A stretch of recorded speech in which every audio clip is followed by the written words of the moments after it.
খাবার টেবিলে বসে মার দিকে তাকিয়ে ইশারা করলাম আমার কথাটা বাবাকে বলতে। মা ভয়ে ভয়ে বাবার দিকে তাকিয়ে বলল, বিট্টু 10,000 টাকা চেয়েছিল, ওর বন্ধু বান্ধবরা মিলে কয়েকদিনের জন্য দীঘা যাবে, সেই জন্য। বাবা আমার দিকে তাকিয়ে বলল, কবে যাবি? আমি বললাম, এই তো 5 দিন পর যাব।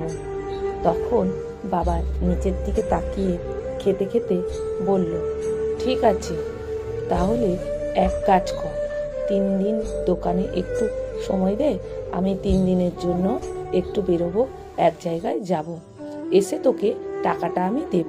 খুশিতে হাসতে হাসতে সে দোকানের দিকে চলে গেল। যাবার সময় খুব আনন্দিত করছিল। ঠিক আছে বাবা, আমি দোকানে যাচ্ছি। পরের দিন সকালে দোকানে গেলাম।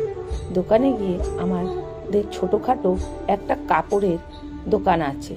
মাঝে মাঝে আমি দোকানে যেতাম। আসলে কখনো দোকানে বসা হয়নি। আজকের প্রথম আমি দোকানে বসলাম। দোকানে 2টা কর্মচারী আছে। ওরা সব আমায় বুঝিয়ে দিচ্ছে। আমার কাজ হলো কোনো কাস্টমারের কত টাকা লাভ হয়েছে সেটা লিখে রাখা, আর মাঝে মাঝে কাস্টমারদের কাপড় দেখানো। এটাই ছিল আমার কাজ। একটা কাস্টমার দোকানে এসেছে। সে বলল 20টার মতো শার্ট দেখানোর পর কাস্টমার বলল, আমার একটাও ভাই পছন্দ হয়নি। আমি অবাক হয়ে বললাম, এতগুলো মধ্যেও একটাও পছন্দ হয়নি? উনি বললেন, না, আমার একটাও পছন্দ হয়নি। তারপর মুখটা গোমড়া করে যখন শার্টগুলো ঠিক করছিলাম তখন কর্মচারী ছেলেটা হেসে বলল, ভাই, মুখ গোমড়া করে থাকলে হবে না, সবসময় মিষ্টি হেসে কাস্টমারের সাথে কথা বলতে হবে। কিছুক্ষণ পর একটা কাস্টমার দোকানে এলো। ছেলেটা এসে বলল, কিছু নতুন ডিজাইনের প্যান্ট দেখাতে। আমি দোকানে কিছু ভালো মডেলের প্যান্ট দেখালাম। একটা প্যান্ট পছন্দ করলো। প্যান্টের কেনা মূল্য ছিল 1200 টাকা। আমি ছেলেটার কাছে চাইলাম 1500 টাকা। ছেলেটা প্যান্টটা উল্টে পাল্টে আবার দেখে বলল, 300 টাকা দেবেন? কথাটা শুনে মেজাজটা খারাপ হয়ে গেল। দাঁতের সাথে দাঁত চেপে নিজের রাগটা কন্ট্রোল করে মুখে মিষ্টি হাসি এনে বললাম, না ভাই, এত কম দাম দেয়া যাবে না। এটা বলে ছেলেটি কিছুক্ষণ পর এরপর মহিলা এসে বলে, 1 ঘন্টা ধরে দোকানের সমস্ত কাপড় চোপড় উল্টে পাল্টে দেখে 2টা কাপড় পছন্দ করে বলল, আমার স্বামী 3 দিন পর বেতন পাবে, তখন এই 2টো কাপড় নেব। রাগে সারাটা শরীর কাঁপছিল। তারপরেও কিছুক্ষণ বলতে পারছিলাম না করার কারণ কাস্টমার বলে কথা। নিজের রাগটা বুকের ভিতর জমাট রেখে মুচকি হেসে বললাম, আন্টি, যেদিন আঙ্কেলের বেতন পাবেন সেদিন আঙ্কেলকে নিয়ে না হয় আসবেন। এইটা বলে ছেলেটি চুপ করে রইল। এক ছেলের মনে হয় তার গার্লফ্রেন্ডের সাথে নিয়ে দোকানে এসে কর্মচারীর ছেলেগুলো যে কাপড়গুলো দেখার সেগুলো দেখেই বলে, আরে ভালো মানের কাপড় দেখাতে। অবশেষে কর্মচারী ছেলেটা বলল, এর চেয়ে ভালো মানের কাপড় আমাদের দোকানে নেই। ছেলেটার মুখে বিরক্তি ভাব এনে বলল, দূর, শুধু শুধু এমন একটা ফালতু দোকানে সময় নষ্ট করলাম। এইটা বলে ছেলেটি চলে গেল। না, আর সহ্য করা যায় না। ছেলেটাকে বললাম, ভাই, আপনি বড় লোকের ছেলে, তাহলে যে কোনো বড় শপিংয়ে যান। শুধু শুধু কেন এই সব সাধারণ ছোটোখাটো দোকানে ঘোরাঘুরি করছেন বলুন তো?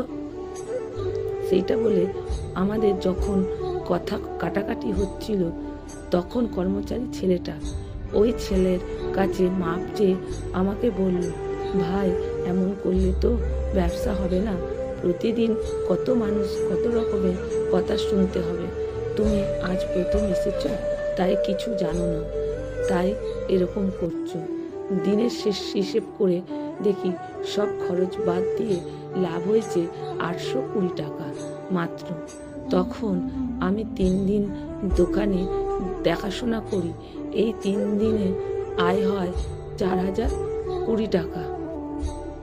আর এই 3 দিনে যে পরিমাণ কষ্ট হয়েছে, মনে হয় না আমি আমার জীবনে এত কষ্ট করেছি।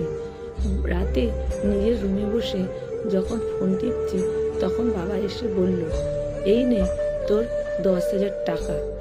আমি বাবার দিকে তাকিয়ে বললাম, বাবা কিসের 10,000 টাকা?